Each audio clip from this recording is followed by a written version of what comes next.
பண்ணக்கூடாது, காம்ப்ரமைஸ் பண்ணக்கூடாது. பிசாசோடு நீ என்ன செய்யக்கூடாது? காம்ப்ரமைஸ் பண்ணக்கூடாது. விபசாரங்களோடு நீ காம்ப்ரமைஸ் பண்ணக்கூடாது. வியாதியோடு நீ காம்ப்ரமைஸ் பண்ணக்கூடாது. தோல்வியோடு நீ காம்ப்ரமைஸ் என்ன செய்யக்கூடாது? பண்ணக்கூடாது. புரியுதா நான் சொல்ற சத்தியம் உங்களுக்கு? ஆவியானவர் சொல்ல போகிறத நீங்கள் பாவத்தோடு ஒத்து போயிட்டீங்கன்னா பிரயோஜனம் இல்லை, மாம்சத்தோடு ஒத்து போயிட்டீங்கன்னா பிரயோஜனம் இல்லை. ஆனால் மாம்சத்தோடு ஒத்து போனால் உங்களுக்கு பிரச்சனை இல்லாமல் இருக்கும்.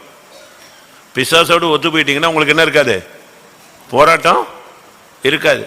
வியாதியோடு ஒத்து போயிட்டீங்கன்னா நீங்கள் பாட்டுக்கு வியாதியை சுமந்துட்டு நீங்கள் பாட்டுக்கு வியாதி அது ஒரு போர்ஷன் மாதிரி போய்கிட்டே இருக்கும், பேக் மாதிரி தூக்கிட்டு போயிட்டே இருப்பீங்க. அப்படிதானே? பாவத்தோடு விபசாரத்தோடு தவறுகளோடு நீங்கள் உடன்படிக்கை பண்ணிட்டீங்கன்னா, ஒத்து போயிட்டீங்கன்னா நீங்கள் பாடு போயிட்டே இருப்பீங்க. உங்களுக்கு அது ஒரு பெரிய பிரச்சனையாகவே தெரியாது. இங்கேயும் அப்படித்தான் நடந்தது. ஆத்சோரின் ராஜாவுக்கும் கேனியனாகிய ஏபேரின் வீட்டுக்கும் சமாதானம் உண்டாயிருச்சு. அதனால தான் யுத்தத்தில் தோத்து போனதான அந்த சத்துரு யார் வீட்டுக்கு ஓடி வந்தான்? யார் வீட்டுக்கு ஓடி வந்தான்? சிசரா இவ வீட்டுக்கு ஓடி வந்தான். பாவத்துக்கு நீ அடைக்கலம் கொடுக்குறியா? பாவத்தோடு ஒத்து போறியா? பாவத்தோடு அட்ஜஸ்ட் பண்ணி போறியா? இதான் இன்னைக்கு இந்த மாலை வேளையில் ஆவியானவர் நம்மோடு இடைபட வேண்டிய ஒரு காரியம், இடைபடக்கூடிய ஒரு காரியம். நம்ம அநேகர் பாவத்தோடு அட்ஜஸ்ட் பண்ணிடுறோம். சரி, எதுக்கு போட்டு பிரச்சனை, போ சமாதானமாக போன்னு. வியாதியா, சரி போட்டு தொலைந்தோ, அது ஒரு சைடில் இருக்கட்டும், நம்ம சைடில் என்ன செய்யலாம், போயிட்டே இருக்கலாம். அதுக்கேற்ற மாதிரி ஒரு சின்ன ஒரு டேப்லெட்டோ, இல்லாவிட்டா அதுக்கேற்ற மாதிரி ஒரு சித்த வைத்தியமோ, இல்லாவிட்டா அதுக்கேற்ற மாதிரி டயட்டோ, என்னத்தையும் ஒன்று நினைஞ்சிக்கிறோம், அட்ஜஸ்ட் பண்ணிட்டு நம்ம பாட்டு போயிடுறோம். அதை எதிர்த்து நிற்கிறது இல்லை. பிசாசுக்கு நீ ஒத்து தான் போகிறே தவிர பிசாசுக்கு இடம் கூடாது இருங்கள்னு இருக்கு. ஆனால் பிசாசுக்கு எதிர்த்து நிகழ்ந்துங்கிற வசனமும் இருக்கு. ஆனால் நம்மில் அநேகர் பாவத்தோடும் இப்படித்தான் ஒத்து போகிறோம். ஆனால் யெகூ அப்படிப்பட்ட ஆள் கிடையாது. 2 ராஜாக்கள் 9ஆம் அதிகாரம் 18ஆம் வசனம். அந்த குதிரை வீரன் அவனுக்கு எதிர்கொண்டு போய் சமாதானமா என்று ராஜா கேட்க சொன்னார் என்றான். அதற்கு யெகூ, சமாதானத்தை பற்றி உனக்கு என்ன, என் பிறகே திரும்பி வா என்றான். இவன் ஓடி ஒருத்தனை அனுப்பி கேட்கறான், சமாதானமா அப்படின்னு. நீங்க என்ன சொல்லுவீங்க? சமாதானம் அப்படிம்பீங்க. பாவத்தோடு எப்படி சமாதானம் பண்ண முடியும்? 22ஆம் வசனம். யோராம் யெகூவை கண்டவுடனே, யெகூவே சமாதானமா என்றான். அதற்கு யெகூ, உன் தாயாகிய ஏசபேலின் வேசித்தனங்களும் அவளுடைய பில்லி சூனியங்களும் இத்தனை ஏராளமாய் இருக்கையில் சமாதானம் ஏது என்றான். அடிச்சா பாருங்க ஒரு அடி. ராஜா கேட்கிறான், யெகூவே சமாதானமா அப்படின்னு ரொம்ப அழகா ஹைடெக்ல டீசெண்டா பேசினான். இவன் சொன்னா உங்க அம்மாவுடைய வேசித்தனமும் பில்லி சூனியமும் இத்தனை ஏராளமா இருக்கும்போது சமாதானத்தை பத்தி என்ன பேச்சுன்னு சொல்லிட்டு டப்புன்னு வெளில எடுத்தான், ஒரு அடி அடிச்சிட்டான், ஓடியே விட்டான். நீ பாவத்தை எதிர்த்துனாதான் ஓடும், இல்லைன்னா அது அவன்கிட்ட எப்படி வரும்? சமாதானம் போயிடலாமா, அட்ஜஸ்ட் பண்ணி போயிடலாமா, ஒத்து போயிடலாமா, விட்டு கொடுத்துட்றியா, நான் உனக்குள்ளே உட்காந்துக்கிறேன், வியாதி சொல்லும், நான் உனக்குள்ளே உட்காந்துக்கிறேன், நல்லா சூடாக காப்பி போட்டு கொடு, 2 தலையணை வச்சுக்கோ, எனக்கு கொஞ்சம் சான்ஸ் கொடு, நான் பேசாமல் படுத்துக்கிறேன். யாருக்குள்ள? நீ வியாதி பில்லி சூனியம் மாம்சம் இதோடு நீ ஒத்து போகக்கூடாது. முடியுதோ முடியலையோ நீ எதிர்த்து நிற்கணும். உன்னுடைய எதிர்ப்பை என்ன செய்யணும்? நீ காட்டணும். இன்னைக்கு நம்ம அநேகர் இப்படித்தான் இருக்கிறோம். இன்னைக்கு அநேகருக்கு சமாதானம் உண்டாயிருக்கு. யாரோட? யாரோட? பதில் பேச மாட்டீங்களா? யாரோட சமாதானம் இருக்கு இன்னைக்கு? பிசாசோடு அநேகருக்கு சமாதானம் இருக்கு. அதனால தான் ஒரு சபையில் பிசாசு துரத்தும் போது அந்த பிசாசு சொல்லிச்சான், இந்த சபையில் பாதி வரையும் ஆள் தாங்க, அதை பற்றி பிரச்சனை இல்லை அப்படின்னுச்சான். எப்படி? இந்த சபையில் யாரு? என் ஜனங்க தான் என்ன இருக்கு, ஜாஸ்தியாக இருக்கிறான், அதனால பிரச்சனை கிடையாது. இல்லை நீ பாதாளத்துக்கு போகணும், போ சொல்லு, நான் வெளியே போகிறேன், பாதாளத்துக்கு போக மாட்டேன், இவனுக்குள்ளே யாருக்குள்ளே ஒரு ஆளுக்குள்ளே நினைஞ்சிடுறேன், போய்க்கிறாங்க. அப்போ அப்படி ஒரு காலம் நம்முடைய சபையில் வந்துருச்சு. பிசாசு சொல்றான், என்னுடைய ஜனங்கள் எங்க இருக்கான், இதுக்குள்ள இருக்குன்னு சொல்றான். இன்னைக்கு நம்ம அநேகர் பிசாசுக்கு இடம் கொடுக்குறோம். ஆனா யெகூ ஒரு ஆள் தாங்க ஆப்போசிட்டா நின்னான். அவன் சொல்றான், உன் தாயாகிய எசபேலுடைய வேசித்தனங்களும் பில்லி சூனியங்களும் இவ்வளவு அதிகமாக இருக்கும்போது சமானத்தை பற்றி உனக்கு என்ன பேச்சு? அப்போ தான் அவன் ஓட ஆரம்பித்தான். இந்த வார்த்தையை கேட்ட உடனே, நீங்கள் மாம்சத்தோடு, உலகத்தோடு, உலக பழக்க வழக்கங்களோடு, உலக கலாச்சாரங்களோடு, அந்நியர்களோடு, உங்களுக்கு எல்லாருக்கும் என்ன இருக்குது? வேறுபாட்டின் ஜீவியமே இல்லை நம்ம அநேகருக்கு. நம்ம அவங்களோட அழகாக மிக்ஸ் ஆகி போகிறோம். 51ஆம் சங்கீதத்தை நீங்கள் படித்து பார்த்தீங்கன்னா, திருடனோடு நீ ஒருமித்து போகிறாய், விபசாரரோடு உனக்கு பங்கு இருக்கு. 50:18 நீ திருடனை காணும்போது அவனோடு ஒருமித்து போகிறாய், விபசாரரோடும் உனக்கு பங்கு உண்டு. அப்படியே குரூப்பா சேர்ந்து போய்கிட்டே இருக்க வேண்டியதான். திருடனை காணும்போது அவனோட என்ன செய்யற? தோல்ல கை போட்டு ஒருமித்து போகிறாய். யாரோட உனக்கு பங்கு இருக்கு? உன் ஷேர் எங்க இருக்கு? ஆசே, நீ திருடனை காணும்போது அவனோடு ஒருமித்து போகிறாய், விபச்சாரரோடும் உனக்கு பங்கு உண்டு. யாரோட ஷேர் இருக்கு உனக்கு? விபச்சாரக்காரனோட ஷேர் இருக்கு. எம்டி அழகாக ஒரு பிரசங்கம் பண்ணார். ஒருத்தன் விசுவாசியா வரான்னா அவன் உலகத்தை விட்டு வேறுபடணும், மாம்சத்தை விட்டு வேறுபடணும், நண்பர்களை விட்டு வேறுபட்ட ஒரு ஜீவியம், குடும்பம், கலாச்சாரம், சம்பிரதாயம், சடங்காச்சாரம், கற்பனைகள், உலக பிரகாரமான சாங்கியங்கள், இதிலிருந்து என்ன செய்யணும்? வேறுபட்டு வரணும். ஞானசானம் எடுத்த பிறகு ஞானசானம் எடுத்தவங்க மத்தியில் இருக்கிற ஒரு பின்மாற்றம் இருப்பாங்க, அவங்கள விட்டு வேறுபடணும். அபிஷேகம் பெற்ற பின்பு அபிஷேகம் பெற்றவங்களுக்கு மத்தியில் என்ன இருப்பாங்க? ஒரு பின்மாற்ற குரூப் இருக்கும், அதுலேருந்து என்ன செய்யணும்? வேறுபட்டு ஜீவிக்கணும். அதுக்கு பிறகு சபைக்குள்ளே வர்ற சபையில் ஒரு கூட்டம் பின்மாற்றக்காரங்க இருப்பான், அவனை விட்டு நீ என்ன செய்யணும்? வேறுபட்டு ஜீவிக்கணும். ஊழியத்தில் ஒரு கூட்டம் பின்மாற்றக்காரன் இருப்பான், அவனை விட்டு என்ன செய்யணும்? வேறுபட்டு ஜீவிக்கணும். வேறுபாட்டின் ஜீவியம் என்பது அது பரிசுத்தத்தில் ஒவ்வொரு ஸ்டெப் மாதிரி நினைஞ்சுக்கிட்டே இருக்கும், போயிட்டே இருக்கும். அதனால தான் 1 கொரிந்தியர்ல 5ஆம் அதிகாரத்தில் ஒருத்தன் செஞ்ச விபச்சாரத்தை பவுல் பேசுறார். 2 கொரிந்தியர்ல 2ஆம் அதிகாரத்தில் வரும்போது அவர் சொல்றாரு, 1 கொரிந்தியர் 5லயே அவர் சொல்றாரு, நீங்க இப்படிப்பட்டவனோடு கலக்கவே கூடாது. அவன் சகோதரன் தான், ஆனா அவன் சபைக்குள்ள இருக்கிறான், அவனோடு நீ என்ன செய்யக்கூடாது? எந்த சூழ்நிலையிலையும் நீ கலக்க கூடாதுன்னு சொல்றார். அப்ப இதுல இருந்து என்ன விளங்கி கொள்றோம்? 1 கொரிந்தியர் 5ல் நீங்க பார்க்கும் பொழுது, அதாவது 10-11 வாசிங்க. ஆனாலும் இவ்வுலகத்தில் உள்ள விபசாரக்காரர், பொருளாசைக்காரர், 9-10-11 விபசாரக்காரரோட கலந்திருக்க கூடாது என்று நிருபத்தில் உங்களுக்கு எழுதினேன். ஆனாலும் இவ்வுலகத்தில் உள்ள விபசாரக்காரர், பொருளாசைக்காரர், கொள்ளைக்காரர், விக்கிரகாராதனைக்காரர் இவர்களோடு எவ்வளவும் கலந்திருக்க கூடாது என்று நான் எழுதவில்லை. அப்படியானால் நீங்கள் உலகத்தை விட்டு நீங்கி போக வேண்டியதாயிருக்குமே. நான் உங்களுக்கு எழுதினது என்னவென்றால், சகோதரன் எண்ணப்பட்ட ஒருவன் விபசாரக்காரனாயாவது, பொருளாசைக்காரனாயாவது, விக்கிரகாராதனைக்காரனாயாவது, உதாசீனாயாவது, வெறியனாயாவது, கொள்ளைக்காரனாயாவது இருந்தால் அவனோட கலந்திருக்க கூடாது, அப்படிப்பட்டவனோட கூட புசிக்கவும் கூடாது. எங்க சபையில் இருக்கிற ஒரு சகோதரன் என்று சொல்லப்பட்டவன் இப்படிப்பட்டவனா இருந்தா அவன் கூட உட்கார்ந்து சாப்பிட கூட செய்யாதங்கிறார். அப்ப சபையில என்ன இருக்கு? வேறுபாட்டின் ஜீவியம் செய்யணும். நீ அங்க விட்டுட்டு வந்துட்ட, உலகத்துல உள்ளவன்ட்டெல்லாம் விட்டுட்டு வந்துட்டு இங்க ஒரு பின்மாற்றக்காரனோட பிடிச்சிட்டு இருந்தேன்னா பிரயோஜனம் இல்லை. அதனாலதான் சொல்றான் வேறுபாட்டின் ஜீவியம். நீ யாரோடு சமானமா இருக்கிறாய்? எகு மட்டும்தான் அந்த விஷயத்துல ரொம்ப தெளிவா இருந்தாங்க. அவன் சொல்லிட்டான், சமாதானமா தள்ளி போட்டோம். அவன் சொல்றான், எனக்கு இருக்கிற பக்தி வைராக்கியத்தை வந்து பாரு. அதுக்கு ஒரு 50 பேர் சேர்ந்து தான் பக்தி வைராக்கியம் காட்டணும் இல்லை, ஒரே ஆள் போதும். எழுப்புதலுக்கு ஒரு ஆள் போதும், ஒரு தீக்குச்சி போதும். ஒழுங்கா ஒரு தீக்குச்சி கரெக்டா பத்த வச்சா என்ன செய்யும்? தீ பிடிக்கும். ஒரு இயேசு தான் இருந்தார், அப்படிதானே? அந்த ஒரு இயேசு முழு உலகத்தை ரட்சித்தார். அதனால நீ ஒரு ஆள் பாவத்தோடு சமாதானமா இருக்கிறத விட்டு வெளியே வா. அவங்க வரணும் இவங்க வரணும்னு பார்க்காதீங்க, நீங்க வாங்க. எந்தெந்த பாவத்தோடு உனக்கு ஒத்து போற? அவன் கேட்குறான், பில்லி சூனியங்களும், அடுத்து என்னது வாசிங்க, வேசித்தனங்களும். இந்த ரெண்டும் தான் அவன் சொல்றான், இந்த ரெண்டோட நான் சமாதானம் ஆக முடியாது அப்படிங்கிறான். அந்த வேசித்தனம், விபச்சாரம் அப்படின்னா என்ன? உலக ஸ்நேகம். யாக்கோபு 4:4 பார்க்கும் பொழுது, விபசாரரே விபசாரிகளே, உலக சிநேகம் தேவனுக்கு விரோதமான பகை என்று அறியீர்களா?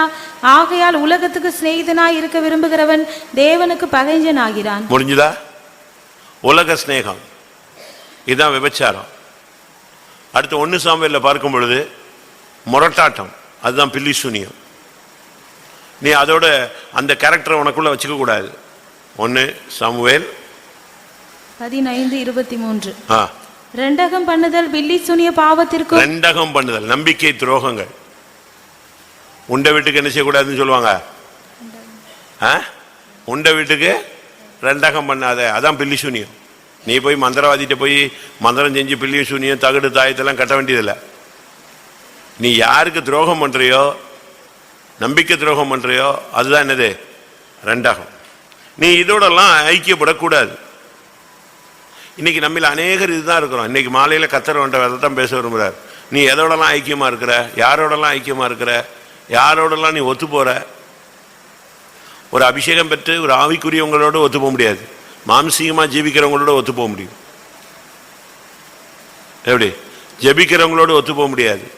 விசுவாசத்தில் நிற்கிறவங்களோடு ஒத்து போக முடியாது. பரிசுத்தத்துக்காக போராடுறாங்க பாருங்க, நல்ல தேவ சமூகத்தில் முழங்கால் நிற்கிறாங்க பாருங்க, அவங்களோட ஒத்து போக முடியாது. தூங்குறவனோட ஒத்து போக முடியும், சண்டைக்காரனோட சண்டைக்காரியோட ஒத்து போக முடியும். அடுத்து மாம்சீகமான ஒரு ஜீவியம் செய்கிறவங்களோடலாம் ஒத்து போக முடியும். ஆனால் யார்கிட்ட ஒத்து போக முடியாது சொல்லுங்க? ஆவிக்குரியவங்களோடு ஒத்து போக முடியாது. வேற ஒன்றும் வேண்டாம். பவுல், பர்னபா ரெண்டு பேரும் யாரு? ரெண்டு பேரும் யாரு? பக்கத்து வீட்டுக்காரனா? ரெண்டு பேரும் யாரு? கர்த்தருடைய ஊழியக்காரங்க.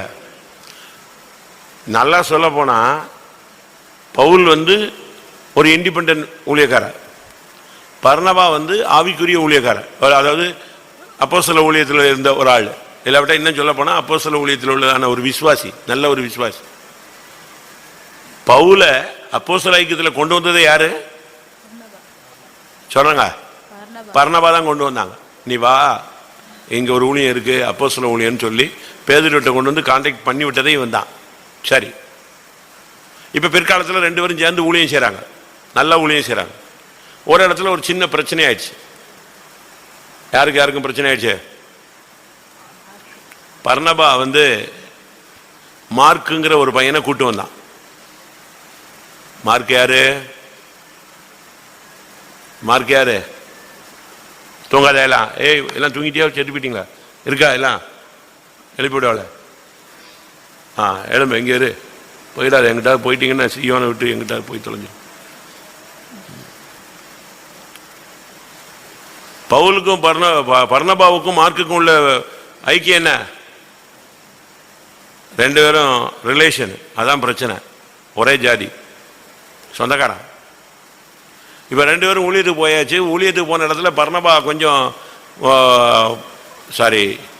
மார்க் என்னால் முடியலன்ட்டு வீட்டுக்கு போயிட்டான். இப்ப அடுத்த ஊழியம் தொடங்குது, கிளம்புறாங்க. பவுல், பர்னபா, மார்க்கு, சீலா எல்லாம் கிளம்புதுங்க. அப்ப பவுல் சொன்னா, எப்ப போன ட்ரிப் இப்படி தான் வந்தான், நடு ரோட்டில் விட்டு போயிட்டான். யாரு? மார்க்கை கூட்டு போறதுக்கு நான் விருப்பப்படல. வந்தா ஊழியத்தில் கஷ்டப்படணும், சாகணும்.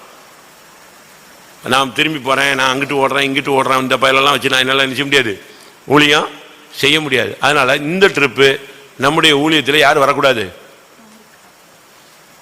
வந்தா நிக்கணும். இந்த பாதியில் ஓடுறவன் வேண்டாம். அதனால தயவு செய்து மார்க்கு வேண்டாம்ட்டான். ஒரே அடி அடிச்சிட்டான். யாரு? பவுல். பர்னபாவுக்கு அது பயங்கர கஷ்டமா இருந்துச்சு. இல்ல கூட்டு போலாம், இல்ல அவன் வந்துடுவான், அவன் செஞ்சிருவான், அவன் நின்றுவான், அவன் சாதிச்சிருவான், அதை பண்ணிடுவான், இதை பண்ணிடுவான்னு இவன் எல்லாமே கதை சொன்னான். இவன் சொன்னா, இந்த பாரு, அவன் வேண்டான்னா வேண்டாம். விளங்காதவன் ஊழியத்துக்கு தேவை இல்லை. பாடுகளின் சிந்தை இல்லாதவன் ஊழியத்துக்கு வேண்டாம். ஊழியன்னு வந்தா குளிர் அடிக்கும், கஷ்டப்பட வேண்டியிருக்கும், பாடுகள் வரும், நிந்தைகள் வரும், அவமானங்கள் வரும். இதை சகிக்க முடியாத ஓடுற பயெல்லாம் எனக்கு வேண்டான்ட்டான். ஒரே இப்படியா பிடிச்சிட்டான். பர்னபாவும் சாதாரண நாள் கிடையாது. அவனை கூப்பிட்டுட்டு தான் வருவேங்கிறான். இவன் அவனை கூப்பிட்டா நான் ஊழியத்துக்கு வரக்கூடாதுங்கிறான். யாரு? கடைசியில் ரெண்டு பேருக்கும் சரியான மோதல் ஆயிடுச்சு. கடைசியில் பவுல் சொன்னான், ஏய் நீயே வேண்டாம் போ, யாரே தேவையில்லை. ஒரு பின்மாற்றக்கார பயலுக்கு நீ சப்போர்ட் பண்றியா? நீ தேவையில்லை, நீ போடான்னு சொல்லிட்டான். போ தள்ளி போன்ட்டான். ஷீலாவை கூட்டு போயிட்டான். ஆசிங்க அப்போஸ்தலர் 15:39-40. இதை பற்றி அவர்களுக்குள்ளே கடுங்கோபம் உண்டபடியினால் அவர்கள் ஒருவரை ஒருவர் விட்டு பிரிந்தார்கள். பர்னபா மார்க்குவை கூட்டிக் கொண்டு கப்பல் ஏறி சீப்புரு தீவுக்கு போனான். பவுலோ சீலாவை தெரிந்து கொண்டு சகோதரராலே தேவனுடைய கிருபைக்கு ஒப்புவிக்கப்பட்டு புறப்பட்டு. பர்னபா அவர் உடனே நானும் ஒளியும் செய்வேன் எங்கிட்ட போய் செய்யு சொல்லன்னு சொல்லிட்டு அனுப்பிவிட்டான். அவன் போயிட்டு அவனை கூப்பிட்டு நீ எங்கேயாவது போ, சொந்தக்காரன் ஜாதி இதை புத்தியை பார்த்துட்டு போனா போன்னு சொல்லிட்டான். உனக்கு சொந்தக்காரன் தானே முக்கியம், ஊழியம் முக்கியம் இல்லைல்ல, உன் ஜாதி தானே முக்கியம், உன் இனம் தானே முக்கியம், போயிட்டேரு அப்படின்ட்டான். யாரு? பவுல். பவுல் பட்டயத்தை எடுத்தானா பயங்கரமாக டஃப்பாக இருப்பாங்க. அது பேதுருவாக இருந்தாலும் சரி, பர்னபாவாக இருந்தாலும் சரி. பேதுரு ஒரு நாள் சாப்பிட்டுட்டு இருந்தாங்க, விருத்த சேதனம் இல்லாதவர்களோடு சாப்பிட்டுட்டு இருந்தான். டக்குன்னு யார் வந்துட்டா? அங்கே பவுலும் இருக்கான். எல்லாம் உட்காந்து மொத்தமாக சாப்பிட்டுட்டு இருக்காங்க. திடீர்னு யாக்கோபு வந்துட்டான். யாக்கோபு வந்துட்டான்னா உடனே பேதுருவுக்கு கையும் ஓடலை காலும் ஓடலை. ஏன்னா யாக்கோபு யாரு? விருத்த சேதனம் வேணும்னு சொல்ற ஒரு ஆள். பவுல் விருத்த சேதனம் இல்லாமையும் ஒன்று, விருத்த சேதனம் ஒண்ணுங்கிறான். பேதுரு ரெண்டுக்கு நடுவில் மாட்டிக்கிட்டு நின்னா பாருங்க. விருத்த சேதனம் இல்லாதவங்க கூட உட்காந்து சாப்பிட்டுக்கிட்டு இருந்தான். திடீர்னு யாக்கோபு உள்ள நுழைஞ்சிட்டான் ஹாலுக்குள்ள டப்புன்னு. இவனுக்கு என்ன பண்ணணுன்னே தெரியல பேதுரு. உடனே பிளேட்டை மெல்ல வச்சுட்டு அப்படியே எங்க விட்டான்? விருத்த சேதனம் உள்ளவங்க கூட போய் நின்ட்டான்.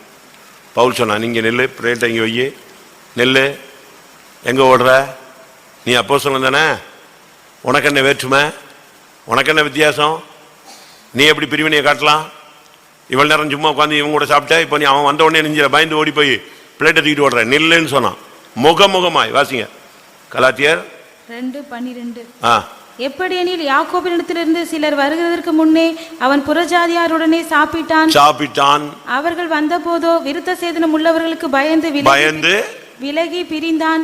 மற்ற யூதரும் அவனுடனே கூட மாயம் பண்ணினார்கள். அவர்களுடைய மாயத்தினாலே பர்னபா இப்படி டைவ் அடிப்பான் திடீர்னு. ஜபம் தான் கரெக்ட். ஆமா ஜபம் தான் கரெக்ட், ஜபம் வேஸ்ட். ஆமா ஜபம் வேஸ்ட்டுமா. ஜால்ரா அடிக்கிற பாத்தி அவன் இப்படியும் வருவான் இப்படியும் வருவான். விருத்த சேதனம் ஆமா கரெக்டு. ஐயோ யாக்கோபு வந்துட்டார, சோத்திரன்றான். இங்க யாராவது அப்படி இருக்காளா? எவ்வளவு இருக்கீங்களா? எவனா இருக்கீங்களா? இப்படி ஆளுங்கள்லாம் சபைக்கு தேவை கிடையாது. இந்த என்னது விலாங்கு மீனா என்ன சொல்லுவான்? நழுவுற மீன்ல வலுவுற விலாங்குன்னு ஒண்ணு இருக்கு. இங்க தலையை காட்டும், அங்க என்ன செய்யும்? வாழை காட்டும். இந்த டபுள் ஆக்ட் ட்ரிபிள் ஆக்ட்ல சபைக்கு ஒத்து வராது. ஆசை இப்படி அவர்கள் சுவிசேஷத்தின் சத்தியத்திற்கு ஏற்றபடி சரியாய் நடவாதபடியினால் நான் அவனை முகமுகமாய் எதிர்த்தேன். வாசி அதவாசி. மேலும் பேதுரு அந்தியோகியாவுக்கு வந்தபோது அவன் மேல் குற்றம் சுமந்ததினால் நான் முகமுகமாய் டைரக்டா சொன்னான், நீ சரியில்லை, பிரமாணத்தை ஃபாலோ பண்ணல, நீ அட்ஜஸ்ட் பண்ற, பாவத்தோடு ஒத்து போற, பிரமாணத்துக்கு ஆப்போசிட்டா நீ ஜனங்களுக்கு ஒத்து மாதிரிலாம் நீ ஆடுற. இன்னைக்கு நம்மள எத்தனை பேர் இப்படி இருக்கிறோம்? எகு ஒருத்தன் தாங்க நின்னான், ஒரே இதுல நின்னான். அச்சு தப்புனா தப்பு தான். தமிழ்ல சொல்லுவான், உலக பிரகாரமா தமிழ்ல என்ன சொல்லுவான்? நெட்டிக்கன் திறப்பினும் குற்றம் சுற்றமேவா? குற்றமே. சத்தியத்தில் நிக்கணுங்க. சும்மா இப்படி இந்த வாலாட்டுறது தலையாட்டுறது அதில் இல்லையா? ஒரு நாள் பார்த்தீங்கன்னா பயங்கர எழுப்புதல், அடுத்த வாரம் பார்த்தா பாதாளத்தில் கிடக்கிறது. அப்படி இருக்கக்கூடாது. புரியுதா? அது யோனா. ஒரு நாள் பார்த்தீங்கன்னா பயங்கரமாக தீர்க்க செஞ்சுருவான், அடுத்த நாள் பார்த்தா பங்கரில் போய் என்ன செஞ்சுவான்? ஒரு வாரத்தில் படுத்துக்குவான். ஒரு நாள் பார்த்தீங்கன்னா பயங்கர எழுப்பெல்லாம் பிரசங்கம் பண்ணுவான், அடுத்த நாள் அந்த சுரச்செடிக்கு அமனுக்கு செடி கிட்ட உட்காந்து ஏசிக்கிட்டு இருப்பான் ஆண்டவரை, நீங்கள் சரியே இல்லை, நீங்கள் வேஸ்ட்டு. யார? ஆண்டவரை குறை சொல்லிட்டு உட்காந்துருப்பான். நீ இந்த மார்க்கத்தில் வந்த பிறகு நீ அப்படி செய்யக்கூடாது. நீ பாவத்தோடு சமானமாக கூடாது. யோசுவா 9:15.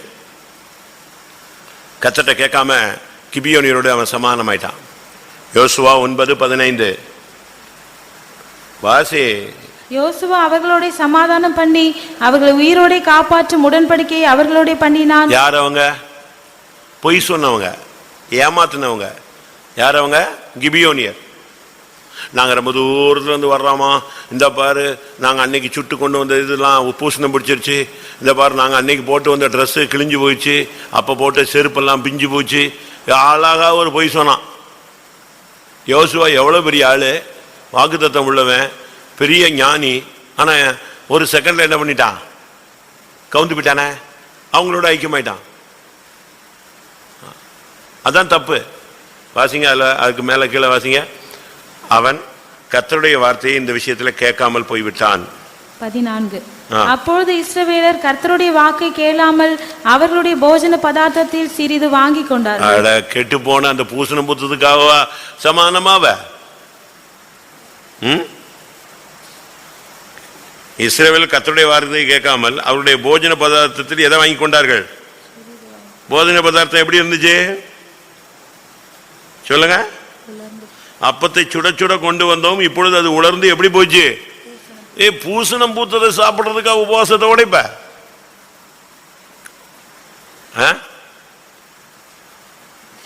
சோறு மேல ஆசை, குடிக்கிறது மேல ஆசை, சாப்பாடு மேல ஆசை. ஒரு சிலருக்கு அந்த சாப்பாடு சாப்பாடு சாப்பாடு சாப்பாடு சாப்பாடு அந்த டயத்துக்கு 10 மணிக்கு அது வரலன்னா நாய் மாதிரி ஆயிடுவான். 10 ஆயிடுச்சுன்னா பேய் ஆயிடுவான். எனக்கு குடி கொடுக்கல, எனக்கு சோறு கொடுக்கல, எனக்கு சாப்பாடு கொடுக்கல, என்னை கவனிக்கல, என்னை விசாரிக்கல, எனக்கு அதை பண்ணல இதை பண்ணல, ஒரே ரகலை ஆயிடும். சாப்பாடு வயிற்றுக்கு போஜனமும் போஜனத்துக்கு வயிறும். யோசுவா எவ்வளவு பெரிய ஆளு!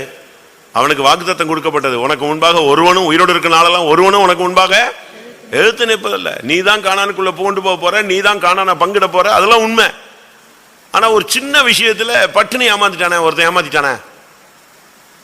அதுவும் கொடுத்தது ஏமாத்தினது ஒரு பெரிய ஹையா கொடுத்து, ஒரு மரகத கல்லை கொடுத்து ஏமாத்திட்டான், ஒரு என்னது ஒரு தங்கத்தை பாலத்தை கொடுத்து ஏமாத்திட்டான. பரவாயில்ல, எதை கொடுத்து ஏமாத்திட்டானுங்க? பூசணம் பூத்து சாப்பாடை கொடுத்து ஏமாத்திட்டானே. அதுல போய் விழுந்து குழந்தை நாசமா போயிட்டான். சாப்பாட்டில் காம்ப்ரமைஸ் ஆகாத, கிபியானியரோடு காம்ப்ரமைஸ் ஆகாத, பாவத்தோடு காம்ப்ரமைஸ் ஆகாத, பில்லி சுனியத்தோடு காம்ப்ரமைஸ் ஆகாத, வியாதியோடு காம்ப்ரமைஸ் ஆகாத, பிசாசு செய்வனை ஏவலோடு அட்ஜஸ்ட் பண்ணி போகாத, எதிர்த்து நெல்லு. ஆதியாகமம் 34 பாத்தீங்கன்னா, தீனால் ஒரு ரவுண்ட் அடிச்சா, திடீர்னு ஊர் சுத்தணும்னு அவளுக்கு ஒரு ஆசை வந்துச்சு. தீனாலுக்கு ஒரு சுத்தணும். ஒவ்வொரு அவங்கெல்லாம் நாடோடிகள், அன்னைக்கெல்லாம் ஜிப்சிஸ் தான். யாரு? இஸ்ரேல் ஜனங்கள் அன்னைக்கு யாரா இருந்தாங்க? ஜிப்சிஸ் தான், நாடோடிகள். அவங்க கானான் பயணத்தில் இருந்தவங்க. அப்படியே ஊரன்னும் கல்தேர் தேசம் அப்படியே போய் போய் போய் போய் எங்க வந்து சேர்ந்தான்? எகிப்துக்கு எகிப்துல திருப்பி கானானுக்கு போனான். இதுதான் அவங்களுடைய பழக்கமே. அப்படி நம்முடைய விசுவாசம் வாழ்க்கை பிரயாணம். இப்படி வரும்போது சீகேம் அப்படிங்கிற ஒரு இடத்துக்கு வந்தாச்சு. வந்த உடனே இவர் சொன்னா, நான் ஒரு ரவுண்ட் அடிச்சுட்டு வரேன். யாரு? ஒத்தைக்கு ஒரே ஒரு பொண்ணு, ஏக புதல்வி பரப்டா. இவன் யாக்கோ பண்ண வந்துட்டான், சரின்னு அவுத்து விட்டான் அவளை. போயிட்டு வாங்க, ஊர் சுத்த போயிடுச்சு பார்ட்டி. ஒரே ரவுண்ட் தான், ஆட்டம் க்ளோஸ்.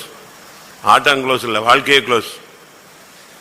ஒரே ஒரு நாள், அந்த ஒரே நாளில் கிருபை போயிடுச்சு, வாழ்க்கை போயிடுச்சு, பரிசுத்தம் போயிடுச்சு, தெய்வீகம் போயிடுச்சு. One time. அதான் ஒரு நாள் வாழ்வை இன்பம் என்று எண்ணி அப்படின்னு 2 பேதுல 2ஆம் அதிகாரமா, ஒரு நாள் வாழ்வை இன்பம் என்று எண்ணி. ஆசி 2:13. இவர்கள் ஒரு நாள் வாழ்வை இன்பம் என்று எண்ணி, ஒரு நாள் வாழ்வை இன்பம் என்று எண்ணி. ஒரே ஒரு நாள், ஒரு நாள் நகை போடுறது, ஒரு நாள் தண்ணி அடிக்கிறது, ஒரு நாள் பீடி குடிக்கிறது, ஒரு நாள் பாவம் செய்யறது. ஒரே ஒரு நாள் தான் இவ போனா. அந்த தேசத்து பிள்ளைகளெல்லாம் நான் பார்த்துட்டு வரேன், இங்கே உள்ள கேர்ள்ஸ்லாம் எப்படி இருக்காங்க, கல்ச்சர் எப்படி இருக்குன்னு. போய் கல்ச்சர் போயிடுச்சு, மொத்த கல்ச்சரும் போயிடுச்சு. உடனே அவங்க வந்தாங்க. அந்த சீகேமுடைய அந்த பையனுடைய அப்பா போய் உடனே ஊர்ல எல்லாம் பேசி உடனே யாக்கோபிட்ட பேச ஆரம்பிச்சாங்க. நாங்கள் என்ன செய்கிறோம்? உங்களோட சமாதானமாயிடுறோம், நீங்கள் எங்களோடு இருங்க, நாங்கள் உங்களோடு இருக்கிறோம். நீங்கள் எங்கள் இதில் வியாபாரம் பண்ணுங்க, விவசாயம் பண்ணுங்க, நீங்கள் இங்கேயே மேய்ச்சிக்கோங்க, இங்கேயே தங்கிக்கோங்க அப்படின்னு. யார் பேசுகிறா? சீகமுடைய தகப்பன் பேசுகிறான். அதே சீகமுடைய தகப்பன் அங்கே போய் சொல்கிறான் அவங்க ஊருக்காரங்கிட்ட, நம்ம சமாதானம் ஆகிடுவோம், அட்ஜஸ்ட் பண்ணி போகலாம், அவனுங்க எல்லாம் நல்ல வசதியாக வந்திருக்கானுங்க, மொத்தமாக நெஞ்சிடலாம், நம்மளோட ஷேர் பண்ணிடலாம். இங்கே பேசும்போது சமாதானங்கிறான், அங்கே எப்படி பேசுகிறான்? டெக்னிக்கலா பேசுறான், வரட்டும் எல்லா ஆசீர்வாதத்தையும் நம்ம நெஞ்சுக்கலாம், மொத்தமா எடுத்துக்கலாம். யாக்கோபு அப்படியே இந்த தேள் கொட்டின திருட மாதிரி உட்காந்துருக்கான். ஏன்னா பதில் பேச முடியாது, வசமா மாட்டிக்கிச்சு, பிள்ளை போயிட்டு இப்படி மாட்டிக்கிச்சேன்னு. என் பிள்ளைங்கள்லாம் வரட்டும், என் பிள்ளைங்கள்லாம் வரட்டும். பிள்ளைங்கள்லாம் வந்தாங்க. யாரு பிள்ளைங்கள்லாம்? யாரு? லேவியும் சிமியோன்னு வந்தான். வந்தவனே சொன்னான், அப்படியா தங்கச்சியே கெடுத்துட்டாங்களா? அப்படியா, ஓகே பண்ணிக்கலாம் அப்படின்னா. சமாதானம் தானே, அப்பா சமாதானம் பண்றாரா? யாக்கோபு என்ன செய்யறான்? சமாதானத்துக்கு ஒத்து போயிட்டான். நீ முற்பிதா, நீ எத்தனை வருஷம் சத்தியத்தில் நிக்கிற, இப்ப எப்படி நீ பாவத்தோட ஒத்து போயிட்ட? சொல்லுங்க. ஆபிரகாம், ஈசாக்கு, அடுத்து யாரு? யாக்கோபு. யாக்கோபு பேர் தான் இன்னொரு பேர் என்னது? இஸ்ரவேல். இஸ்ரவேல் தான் இன்னைக்கு எங்க இருக்கான்? உலகத்தை அசைச்சுக்கிட்டு இருக்கான். அப்படிப்பட்ட யாக்கோபு பாவத்தோடு சீக்கிரமோடு எப்படி போகிறதுக்கு ரெடி ஆயிட்டான்? சமாதானமாகிறதுக்கு ரெடி ஆயிட்டான். அவங்களும் சமாதானம் பண்றதுக்கு ரெடி, இவனும் சமாதானமாகிறதுக்கு ரெடி. பிள்ளை கெட்டு போச்சு, நாசமா போச்சு, நாரி போச்சு, கேவலப்பட்டுச்சு, அதை பத்திலாம் இவனுக்கு என்ன கவலை? பரிசுத்தம் போயிடுச்சு, பிள்ளைகளுடைய தெய்வீகம் போயிடுச்சு, வருங்காலமே நாசமா போச்சு, அதை பத்திலாம் ஒன்றும் கவலை இல்லை. நம்மளை இங்கேயே போயிட்டு இவங்களோட அப்படியே அட்ஜஸ்ட் பண்ணிட்டு போயிடலான்னா. இன்னைக்கு அநேக தேவனுடைய பிள்ளைகள் இப்படித்தான் இருக்குங்க. சூழ்நிலை மாறி போச்சு, மாட்டிக்கிட்டோம், சிக்கிக்கிட்டோம், விட்டுட்டோம், பையன் அப்படி இருக்கான், பொண்ணு இப்படி இருக்கா, அதுவா இதுவா, இந்த கதை என்னத்தையான்னு சொல்லி அப்படியே சாம்பாராக்கிடுறோம். அவ்வளோதான், உலகத்தோடு ஒத்து போயிடுறோம், சூழ்நிலைக்கு ஏற்ற மாதிரி மாறிக்கிறோம். இதான் நடந்துச்சு அன்னைக்கு. ஆனால் சிமியோனு லேவியும் அப்படிப்பட்ட ஆள் கிடையாது. அவன் சொன்னா, அப்படியா பண்ணலாமே, சமாதானம் பண்ணலாம். அன்னைக்கு நைட்டு வெட்டினான் பாருங்க, அவ்வளோ வரையும் வெட்டி கொண்டு விட்டான், மொத்தத்தையும் அழிச்சிட்டான். அந்த தேசத்திலேயே பாதி வேற காலி பண்ணிட்டான், ஒண்ணுமில்லாம ஆக்கிவிட்டான் அந்த தேசத்தை. இப்போ வந்து யாக்கோபு சொல்றான், ஐயோ என் பேரை கெடுத்துட்டீங்க. அட போனா, உன் புள்ள பேரை கெடுத்துட்டா, அதை பார்க்க தெரியல. சத்தியம்னா என்னன்னு தெரியுமா உனக்கு? இப்போ வந்து யாக்கோபு சொல்றாரு, ஐயோ என் வாசனை கெட்டு போச்சு. வாசி 34, ஆதியாகமம் 34. என் பேரை கெடுத்துட்டீங்க, என் வாசனையை கெடுத்துட்டீங்க, அவன் அப்படி பண்ணிடுவான், என்னை கொன்றுவானுங்க. 30. அப்பொழுது யாக்கோபு, ஆதியாகமம் 34:30. அப்போது யாக்கோபு சிமியோனையும் லேவியையும் பார்த்து, இந்த தேசத்தில் குடியிருக்கிற கானானியரிடத்திலும் பெரிசியரிடத்திலும் என் வாசனை நீங்கள் கெடுத்ததினாலே என்னை கலங்க பண்ணினீர்கள். நான் கொஞ்ச ஜனம் உள்ளவன், அவர்கள் எனக்கு விரோதமாய் கூட்டம் கூடி நானும் என் குடும்பமும் அழியும்படி என்னை வெட்டி போடுவார்களே என்றான். எப்படி இவன் சமாதானத்துக்கு ரெடியா இருக்கானே? பிள்ளை கெட்டு போச்சு, பரவாயில்ல. உனக்கு சூடு சொரணை, ஒரு பரிசுத்தத்தை பற்றி ஒரு வைராக்கியம், தியாகம், தாகம் ஒரு கழுதும் கிடையாதா? இத்தனை வருஷம் சத்தியத்தில் வந்திருக்கிறிய, உனக்கு கொஞ்சமாவது ஏதாவது ஒர்க் ஆகுதா? 21ஆம் வசனம் பாருங்க. இந்த மனிதர் நம்மோட சமாதானமாய் இருக்கிறார்கள். எந்த மனிதர்? யாக்கோபு பிள்ளைகள்லாம் எப்படி வர்றாங்கன்னு சொல்றான். அவன் போய் அவங்க ஜனத்திட்ட சொல்றான், இந்த ஜனங்கள்லாம் நம்மகிட்ட சமாதானமா இருக்கிறாங்க, அவன் கெட்டு போனாலும் சரி, நாசமா போனாலும் சரி, நாரி போனாலும் சரி, பிள்ளைகள் வாழ்க்கை, பையன் வாழ்க்கை எல்லாம் கெட்டு குட்டிச்சு வரானா கூட பரவாயில்ல, இவங்க நம்மளோட எப்படி வரான்? சமாதானமா வராங்கிறான். இன்னைக்கு நீ யாரோட சமாதானமா இருக்கிற? அபிஷேகம் சும்மா வராது. உபாகமம் 23:6.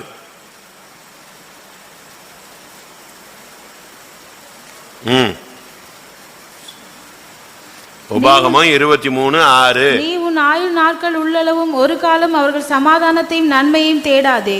நீ உன் ஆயுள் காலம் முழுவதும் ஒரு காலத்திலும் நீங்க அவங்க சமாதானத்தை என்ன செய்யக்கூடாது? சமாதானமாக கூடாது. யாரோடு? அம்மோனியரோடும் மோவாபியரோடும். ரெண்டுமே விலையேறப்பெற்ற சந்ததி கிடையாது, விளங்காத சந்ததி. லோத்தினுடைய மகளுடைய பிள்ளைகள், லோத்துக்கும் ஒரு தாறுமாறான உறவில் பிறந்தது. அதனால சபையிலே உள்ள வரக்கூடாதுட்டார். அதுக்கு முந்தின வசனங்கள்ல பாருங்க. உபாகமம் 23:3. அம்மோனியனும் மோவாபியனும் கர்த்தருடைய சபைக்கு உட்படலாம். சபைக்கு உள்ளே வரக்கூடாது. ஈவன் நீ போய் ஆண்டவர் சொல்றாரு, அவன்கிட்ட நீ சமாதானம் ஆகவே கூடாது. அம்மோன் மோவாப் ரெண்டு மாம்சத்தின் உச்சகட்டம், தாறுமாறான உறவுகள், பேச்சு, சிரிப்பு, விளையாட்டு, ஜோக்கு, இப்ப எல்லாம் அப்படித்தான் போய்கிட்டே இருக்கு. இன்னைக்கு ஆவிக்குரிய வாழ்க்கை இப்படி நாசமா போயிட்டு இருக்கு. நீ அதோட ஜாயிண்ட் ஆகாதன்னு சொல்றார். அவன் சபைக்குள்ளே வரக்கூடாது, அவனுடைய நன்மையை தேடாத, அவனோட சமாதானத்தை நாடாத, பாவத்தை விட்டு வெளியே வா, பரிசுத்தத்துக்காக நில்லு. பக்தி, அவன் யோகி சொன்னான், எனக்கு இருக்கிற பக்தி வைராக்கியத்தை வந்து பார், அவன் வந்து பார். எனக்கு இருக்கிற பக்தி வைராக்கியம் என்னன்னு பாரு. இன்னைக்கு நம்ம எப்படி இருக்கிறோம்? ஆனா இவைகளுக்கு மத்தியில் யாபீனுக்கும் யாபீனுடைய வீட்டாருக்கும் அடுத்து கேனானியனாகிய ஏபீரின் வீட்டுக்கும் சமாதானம் இருந்தது. அதனாலதான் யார் ஓடி வந்தா? சிசரா எங்க ஓடி வந்து செட்டிலானா? திரும்பி பழைய வசனத்துக்கு வாங்க. சிசேரா கால்நடையாய் கேனியனான ஏபேரின் மனைவி யாகேலுடைய கூடாரத்திற்கு ஓடி. நியாயாதிபதிகள் 4:17. அப்பொழுது யாபின் என்னும் ஆத்சோரின் ராஜாவுக்கும் கேனியனான ஏபேரின் வீட்டுக்கும் சமாதானம் உண்டாயிற்று. சமாதானம் இருந்ததுனால பிசாசு வந்தான், அவன் ஓடி வந்தான் தப்பி. ஆனா சமாதானம் இருந்துச்சு. அவ என்ன பண்ண தெரியுமா? அன்னைக்கு தான் அவ ஒரு தீர்மானம் எடுத்தா. அதுக்கு தான் இன்றைய காத்திருப்புடத்தினுடைய கான்செப்ட் இதுதான். உனக்கு பாவத்தோடு, அநியாயத்தோடு, மாம்சத்தோடு, பில்லி சுனியத்தோடு, இன்னும் கெட்ட பழக்க வழக்கங்களோடு, பின்மாற்றக்காரங்களோடு, இவ்வளோ எத்தனையோ பேரோடு உனக்கு சமாதானம் இருந்திருக்கலாம். ஆனா இன்னைக்கு நீ செய்ய வேண்டியது என்ன? இதுதான் சத்தியம். இப்ப சமாதானம் உண்டாயிருந்ததுனால யாரு ஓடி வந்துட்டா? சிசரா தப்பி கரை சேர்ந்து இவ வீட்டில் வந்து விழுந்துட்டான். வந்து விழுந்துட்டு சொன்னா, எனக்கு தண்ணி வேணும், எனக்கு தண்ணி வேணும், எனக்கு தண்ணி வேணும்னா உடனே அவன் என்ன பண்ணா? இந்தாப்பா வா உட்காரு, இந்த பால் குடின்னு சொல்லி அழகா கப்பலை பாலை கொடுத்தா, குடிச்சான், தூங்கிட்டான். அவ சமாதானம்னு இருந்து வெயிட் பண்ணிட்டே இருந்தா. அவளுக்குள்ள ஆத்மாவில் என்ன கிடையாது? சமாதானம் கிடையாது. அவ பார்த்தா இன்னைக்கு தான் இவனை ஃபைனல் பண்ணணும். இது வரைக்கும் அவனோட சமாதானமா இருந்தது போதும், இன்னைக்கு இவனை காலி பண்ணிடணும்னு முடிவு பண்ணிட்டான். இன்னைக்கும் கூட தேவனுடைய பிள்ளையே, நீயும் தேவ சமூகத்தில் வந்திருக்கிற, இது வரைக்கும் நீ பாவத்தோடு, மாம்சத்தோடு, உலகத்தோடு, விபச்சாரத்தோடு, வேசித்தனத்தோடு, திருட்டுத்தனத்தோடு, இன்னும் பில்லி சூனியத்தோடு, முரட்டாட்டங்களோடு, ரெண்டகம் பண்ணுகிற அனுபவங்களோடு, உலக ஸ்நேகங்களோடு, கிபியோனியரோடு, இல்லாவிட்ட சீகேமியரோடு, இன்னும் எத்தனையோ வேரோடு, அம்மோன், மோவாப், இப்படிப்பட்ட டீமோட உனக்கு என்ன இருந்திருக்கும்? சமாதானம் இருந்திருக்கும். ஆனா என்ன பண்ணா? யாகேல். யாகேல் சாதாரண ஆள் கிடையாது, ஒரு பெண் தான். யாகேல்னு என்ன அர்த்தம் சொல்ல? உடனே பைபிள் பார்க்க, பைபிள் எழுதி வச்சிருக்கேங்க. யாகேல்னு என்ன? செம்மறி ஆடு. யாரு செம்மறி ஆடு? பைபிள்ல ஆட்டுக்குட்டியானார், ஆட்டுக்குட்டியானார் நம்ம பைபிள்ல இருக்கும். ஆர்சி பைபிள்ல அழகாடி இருக்கும், செம்மறி புருவம்னு. வெள்ளாடு இருக்கு, செம்மறி ஆடு இருக்கு. வெள்ளாடு எங்க போகக்கூடியது? வெள்ளாடு எங்க போகக்கூடியது? ஓ பரமகுடி, வெள்ளாடு எங்க போகுது? இடது பக்கத்தில் நிற்கிறது. மத்திய 25 அதிகாரத்தில் அது இடது பக்கத்தில் நின்று, அது பிசாசுக்கும் அது தூதர்களுக்கும் ஆயத்தமாக்கப்பட்ட இடத்துக்கு போகக்கூடிய கூட்டத்தார். வலது பக்கத்தில் நிற்கிறவன் தான் யாரு? செம்மறியாடு. வியாதிப்பட்டவனை விசாரிச்சவன், ஒண்ணுமில்லாதவனுக்கு ஒன்றும் கொடுத்தவன், ஜனங்களை தேடி போய் விசாரிச்சவன், அவெல்லாம் யாரு? வலது பக்கத்தில் பிதாவினால் ஆசீர்வதிக்கப்பட்ட கூட்டம் தான் செம்மறியாடு. அதனால தான் இயேசு கிறிஸ்து சீயோன் மலையில் செம்மறி பூர்வம் நிற்கிறதை கண்டேன் அப்படின்னு இருக்கும். செம்மறி. யாகேல் ஒரு செம்மறியாடு. யாகேல்னா என்ன அர்த்தம்? செம்மறியாடு. அவன் என்ன பண்ண தெரியுமா? கரெக்டா பார்த்தா அவன் சிசரா படுத்து தூங்கினான். நேர வீட்டுக்குள்ள நுழைஞ்சா. அவ கையில 2 ஆயுதம் எடுத்தா. ஒன்னு என்னது? கூடார ஆணி. அடுத்து என்னது? சுத்தில். நேர வந்தா. புருஷனை கேட்கல, பிள்ளைகளை கேட்கல, வந்தவன் போனவன் எவனையும் கேட்கல, ஒன்னும் இல்லை. ஜெபம் பண்ணா, ஆண்டவரே இதுவரைக்கும் நான் யாரோட சமானமா இருந்துட்டேன் சொல்லுங்க? இந்த குரூப்போட சமானமா இருந்துட்டேன். ஆனா இன்னைக்கு இந்த சமானத்தை நான் முறிக்கிறேன். பாவத்தோடு உள்ள ஐக்கியத்தை முடிவுக்கு கொண்டு வர நேர கொண்டு வந்து கரெக்டா நெத்தியில வச்சா ஒரே அடி. 2-3 அடிலாம் கிடையாது. அடுத்த ஒரு செகண்ட் ஸ்லிப் ஆயிடுச்சுன்னா அவன் இவளை தூள் தூளாக்கிடுவான். ஒரே அடி, சரியா அடிச்சா சம்மட்டி தூக்கி. அப்படியே அந்த ஆணி எங்க போயிடுச்சு? அறையில பூந்துடுச்சு. எனக்கு ஒரு சான்ஸ் கொடுங்க ஆண்டவரேன்னு சொல்லி வட்டு உள்ள வந்தா. அன்னையோட கதை முடிஞ்சு போச்சு. சிசரா பயங்கரமான ஆள். யாபின் அவனுடைய பயங்கர சேனாபதி. அவன் 900 ரதம் வச்சுட்டு சும்மா பயங்கர ஸ்பீட்ல வந்த ஒரு ஆள். அவனை கத்தர் அன்னைக்கு இவ காலுக்கு கீழே கொண்டு வந்து, சமாதானத்தின் தேவன் சாத்தானை உங்க கால்களின் கீழே கொண்டு வருவார். நீ அதை பார்த்துட்டு சோத்திரம் சோத்திரம்னு இருக்கக்கூடாது. நீ வந்து காலில் விழுந்துட்டான்ல, அடிச்சிரு ஆணிய, சரியா அடிச்சிரு. சான்ஸ் கிடைக்கும் பொழுது அடிச்சிடணும். அன்னகர்கள், ஊழியர்கள் எசபேலோடு நின்றுக்கிட்டே இருந்தாங்க. அவளோட தான் ஒத்து போய்கிட்டே இருந்தான். வாசி 2 ராஜாக்கள் 9ஆம் அதிகாரமா 10ஆம் அதிகாரமா?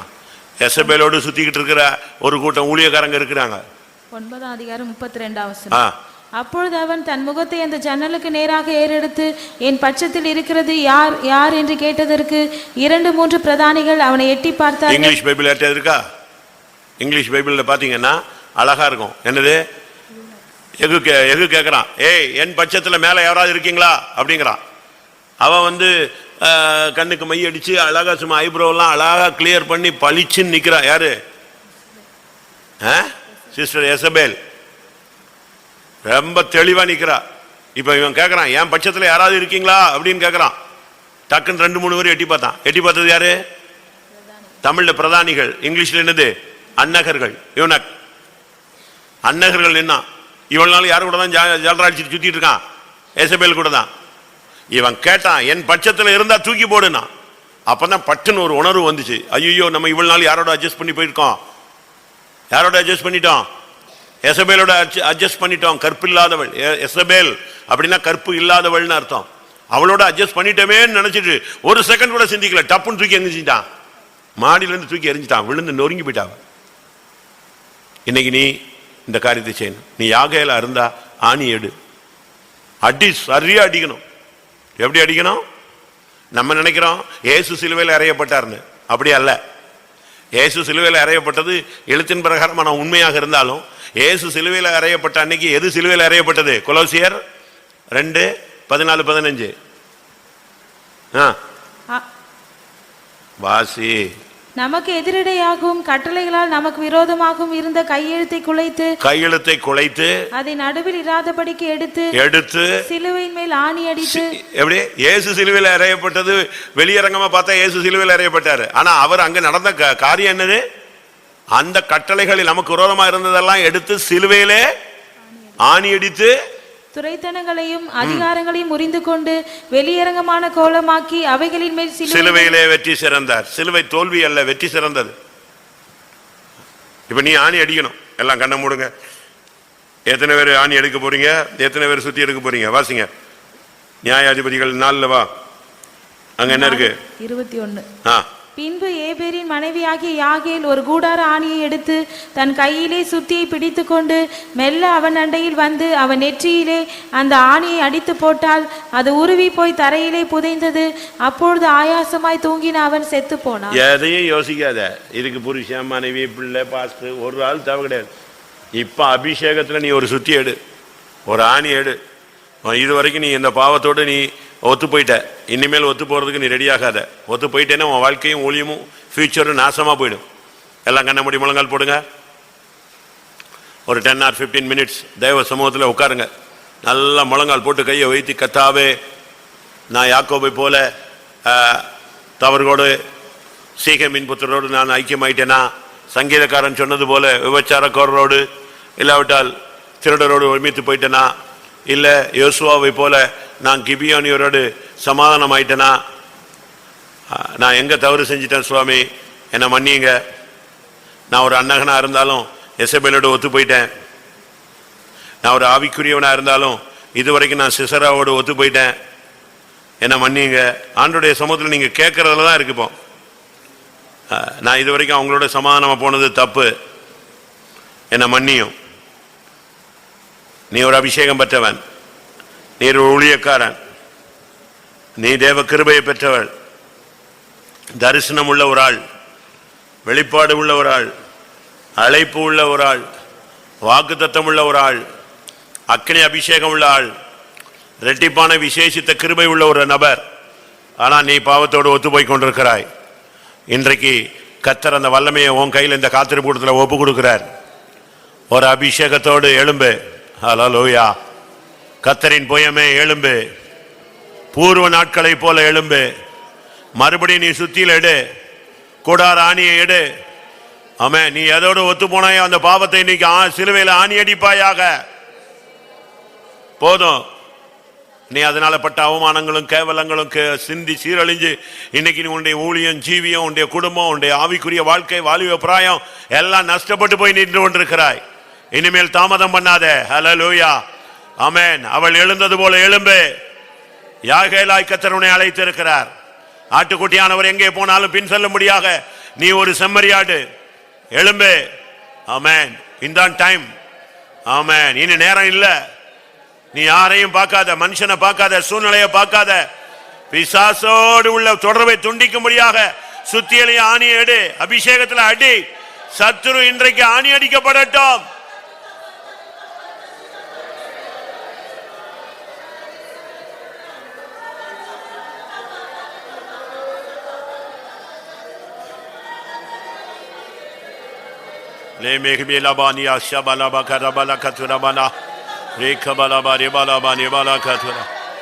ஆமென், ஆமென், ஆமென், ஆமென்.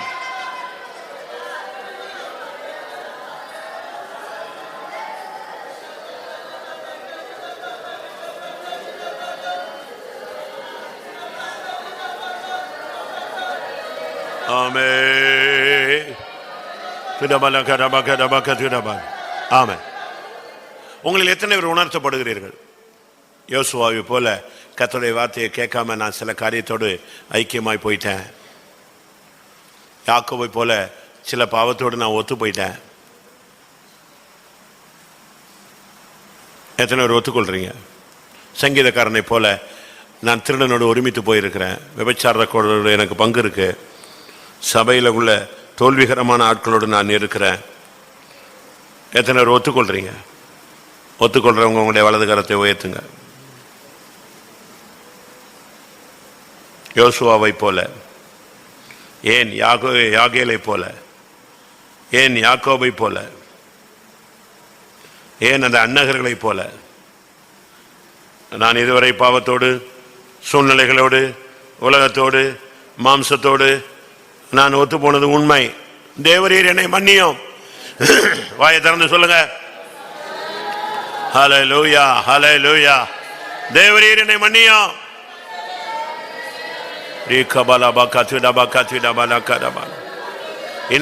இன்னைக்கு ஒரு கர்த்தர் திட்டவட்டமான வேலையை செய்ய போகிறார். நீ எந்த பாவத்தோடு ஒருமித்து நீ வந்து கொண்டிருந்தாயோ அந்த பாவத்துக்கு இன்னைக்கு ஒரு முடிவு உண்டாகிறது. எந்த ஆவியோடு நீ ஒத்து போனாயோ அந்த ஆவியை இன்னைக்கு முடிவுக்கு கொண்டு வரார். எந்த வல்லமை உன்னை விடாமல் பின்பற்றினதோ அந்த வல்லமைக்கு இன்னைக்கு ஒரு முடிவு உண்டாகணும்.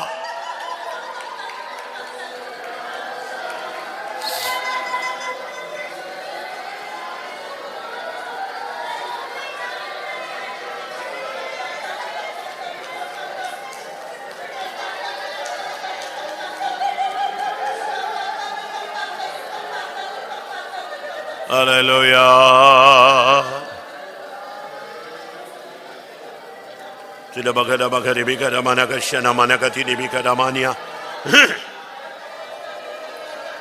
Amen, amen, amen. Hallelujah. அபிஷேகத்தை கையில் எடுங்க. ஒரு சுத்தியல் எடு, ஒரு ஆணியை எடு. Hallelujah. ஓ அபிஷேகத்தையும் வல்லமையும் கிருபையும் எடு. ஆமென். இப்பொழுதே சாத்தான் தலையில் ஆணி அடிப்பாயாக. ஆமென்.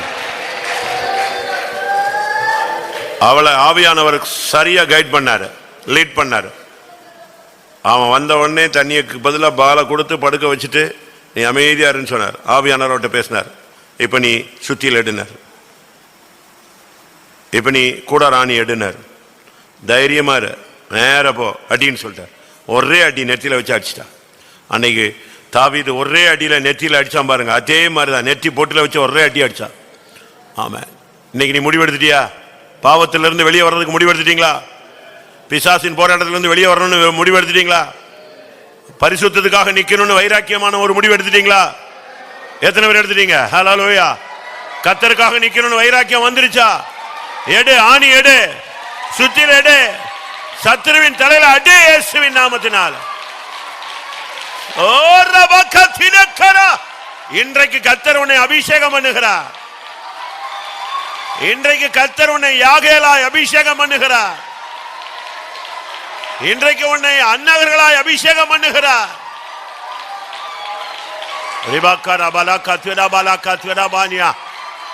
ஆமென், ஆமென், ஆமென், ஆமென், ஆமென். ஹல்லேலூயா. இன்றைக்கு கர்த்தர் உன்னை முத்திரை போடுகிறார். இன்றைக்கு கர்த்தருடைய நாமம் உனக்கு தரிக்கப்படுகிறது. நீ பிசாசை ஜெயிப்பாய், பாவத்தை ஜெயிப்பாய், மாம்சத்தை ஜெயிப்பாய், உலகத்தை ஜெயிப்பாய், அந்தகார வல்லமைகளை மேற்கொள்வாய், சகலத்தையும் நீ கீழ்ப்படுத்துவாய். ஹல்லேலூயா, ஹல்லேலூயா. ஆமென். கொஞ்ச நேரத்துல பாராக் அங்க ஓடி வந்தான். எங்க சிசரா, எங்க சிசரா வந்தானா யோசனை. அமைதியாவா வந்து பாரு. பார்த்தான், அசந்து போயிட்டான், அடிபட்டு செத்து போயிட்டான். பாராக்கு அப்படி நொந்து போயிட்டான். தான் கையில அவன் சாகாம ஒரு பெண் கையில செத்து போயிட்டான். ஆமென். நீ எதை பத்தியும் கவலைப்படாத. ஆமென். கர்த்தர் இன்னைக்கு உன் கையில தான் அந்த வல்லமையை ஒப்பு கொடுக்கிறார். உன் புருஷன் கையில இல்ல, உன் மனைவி கையில இல்ல, உன் பெற்றோர் கையில இல்ல, உன் பிள்ளைகள் கையில இல்ல, உன் கையில கர்த்தர் அந்த ஆவியை ஒப்பு கொடுக்கிறார். ஹல்லேலூயா, ஹல்லேலூயா, ஹல்லேலூயா. ஆமென், ஆமென். சமாதானத்தின் தேவன் சாத்தானை உன் காலின் கீழே நசுக்கி போடுவார்.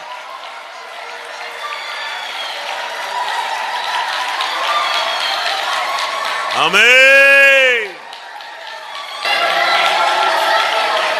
ஆமென், ஆமென். யாகேலை பலப்படுத்தினவர் என்னை பலப்படுத்தணும்னு எத்தனை பேர் கேட்க போறீங்க?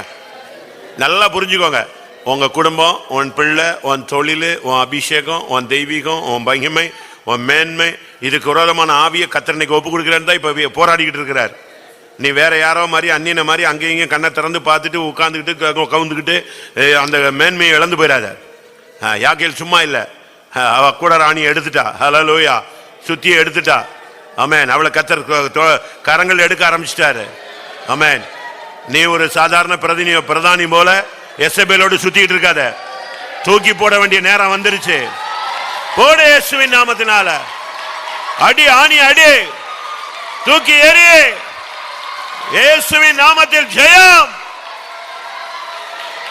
ஓரமான செஹேபேல கராபா ஹோ பலவீனமே, ஹோ வியாதிய, ஹோ பிசாச, விழுந்து போன ஆவியல சபிக்கிறான். உலக மாமிசம் பிசாச சபிக்கிறான்.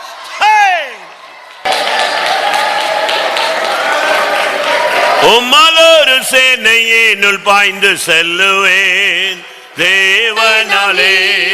மதிலும் தாண்டுவேன். ஜெயத்தை சுதந்திரியுங்கள். ஜெயத்தை அபிஷேகத்தில் பெற்றுக்கொள்ளுங்க.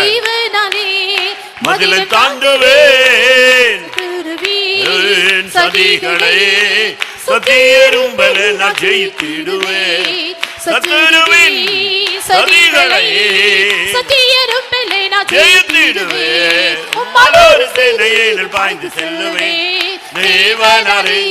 மதிலும் தாண்டுவேன். உம்மலோரு சேனையினுள் பாய்ந்து செல்லுவேன் தேவனாலே.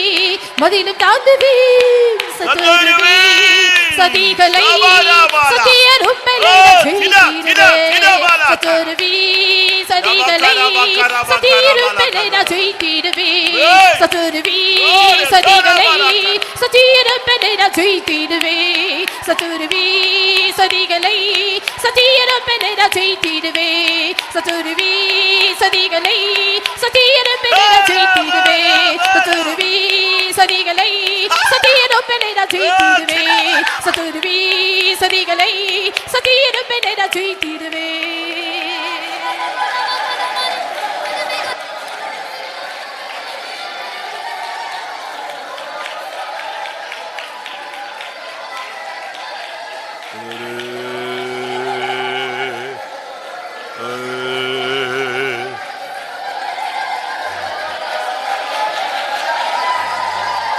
ஆமென்.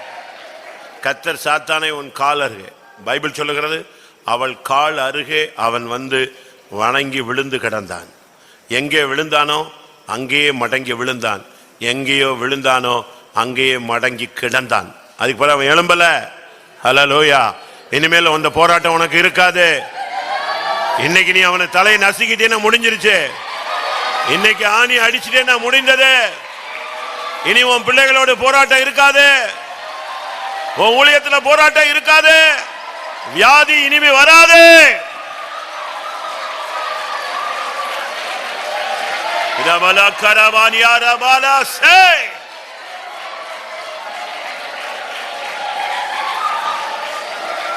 சத்துருவின் சதிகளை சத்தியரும்பலே நான் ஜெயித்திடுவேன். சத்துருவே சதிகளை சத்தியரும்பலே நான் ஜெயித்திடுவேன்.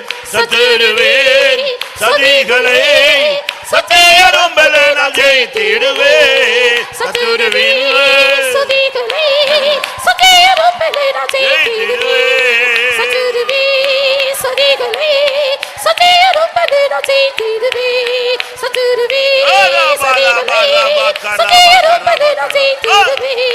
சத்துருவே சதிகளை சத்தியரும்பலே நான் ஜெயித்திடுவேன். சத்துருவே சதிகளை சத்தியரும்பலே நான் ஜெயித்திடுவேன். சத்துருவே சதிகளை சத்தியரும்பலே நான் ஜெயித்திடுவேன்.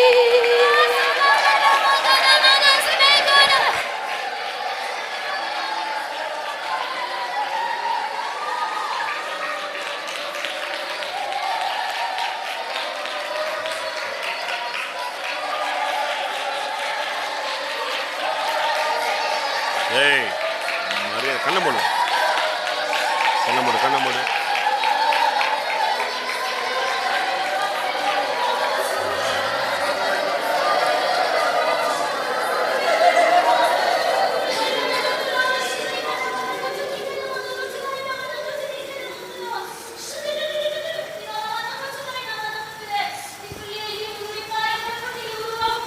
நான் உன்னை பேர் சொல்லி அழைத்து அறிந்திருக்கிறேன்.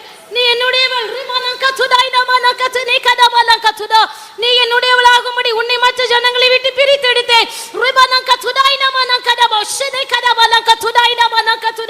நீ என்னை அறியாதிருந்து உனக்கு நாமம் தரித்தேன்.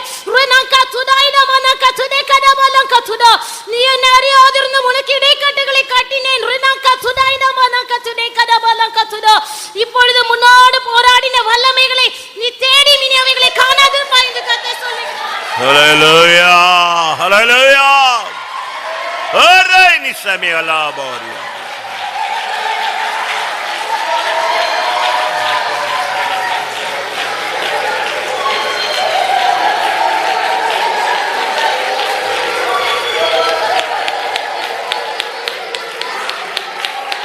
Remi hamila mahmina birabala bari birabala karaba karabala durabala karaba. Hırkat veraban kat veraban.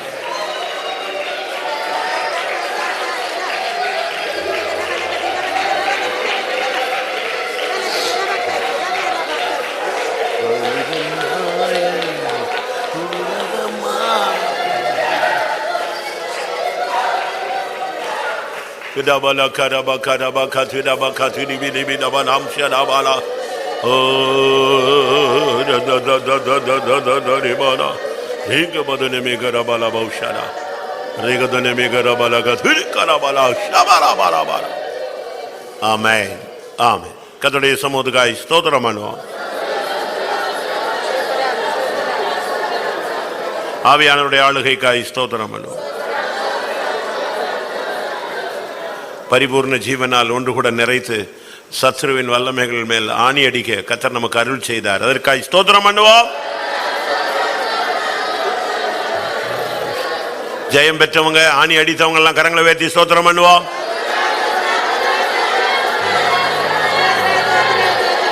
முற்றும் ஜெயம் கொள்ளுகிறவர்களை சேர்க்க இயேசு வருகிறார். அதற்காக ஸ்தோத்திரம் பண்ணுவோம். அந்த நாளுக்கென்று எல்லாரையும் ஆயத்தப்படுத்த முடியாது. ஸ்தோத்திரம் பண்ணுவோம். பிதா குமாரன் பரிசுத்த ஆவியானவருக்காய் ஸ்தோத்திரம். எல்லா மகிமையும் அவருக்கே செலுத்தி ஸ்தோத்திரம். நல்ல சீதான நல்ல பிதாவே, இந்த அருமையான ஆசீர்வதிப்பட்ட இந்த வேலைக்கா ஸ்தோத்திரம். கிருபினால சென்ற நாளெல்லாம் கத்திரங்களை நடத்தி வந்த எல்லா வழிகளுக்கா ஸ்தோத்திரம். நல்லவர்களும் போதுமானவராயிருந்து மாறாதவராயிருந்து காலை நடந்தான் உபாசனத்தில் ஆசிரியம் எடுத்திருந்தக்கா ஸ்தோத்திரம். இந்த மாலையிலும் சிறு கூட்டமாக சேர்ந்து உங்கள்கிட்ட சமூகத்தில் கத்தாவே இந்த தொடக்கத்தை முறிவிடும் சமூக தேவன் தாமே பொறுப்படுறதுக்கா ஸ்தோத்திரம். ஆண்டவரே, தேவ சமத்தில் நான் வெறுமையோடு வந்தங்க தாவே. தேவ சமத்தில் தாவே எங்களை ஒரு பலப்படுத்தினேன், உயிர்ப்பித்த வார்த்தைகள் வசனங்கள் தாவே ஸ்தோத்திரம். எங்களை இருத்து தொட்டபடி ஆளுமை ஸ்தோத்திரிடும். ஆண்டவரே, முழுமடத்தோடு முடித்தோடு கத்தவங்களை ஒப்பு கொடுத்தாங்க. ஒரு அபிஷேகத்தை நான் வலிமை நாகத்தை நிரப்பினி காய்த்தோத்தனை காத்துக்களை அளிக்கிற வேலைத்தார். ஆண்டவரே, உலகத்தோடு பாவத்தோடு வியாதியோடு பிசாசோடுங்க தாவே நாங்கள் ஒத்து போகாவிடைங்க தாவே. கத்தராக தாவே பிதாவை தேவனோடும் குமாரனான இயேசு கிறிஸ்துவோடு நாங்கள் தாவே அதிகமான நெருங்கிகளுக்கு அதிகமான கிருபை தாருங்க தாவே. ஸ்தோத்திரம் ஸ்தோத்திரம். ஆண்டவரே யாகேல் கத்தாவே அவர் கூட ராணியினால் சுத்தியினால் ஆண்டு சிசிராவின் தலையை கத்தாவையும் சோது உடைத்து போடுவது எங்களோட எதிர்க்கதான வல்லமைகளை ஆண்டவரே இந்த நாட்களை தன் அபிஷேகத்தின் வல்லமை நாங்கள் ஜெயித்து அந்த வல்லமையை ஜெயிக்கும்படியாக எங்களுக்கு கிருபையிலே தார் அந்த பாவத்தின் பட்டையில் கத்தாவையும் சூத்திரங்களுடைய ஜீவிதத்தில் காணப்படக்கூடாது. அப்படிப்பட்ட மனுஷரோடு கூட தான் சேர்ந்த நடக்க அப்படி கத்தாவே எங்களை நாளை பரிசுத்தது காத்துக்களை நீர்களுக்கு உதவி செய்வேன். இந்த மாலவழிகளை பலப்படுத்தி உயிர்ப்பித்து இருக்கத்தா அந்த வல்லமையை ஜெயிக்கும்படியாக நீர்களை பலப்படுத்துறதுக்காக ஸ்தோத்திரம். அந்த ஆசிரியர்கள் காத்துக்களை கிருபைகளை தார்.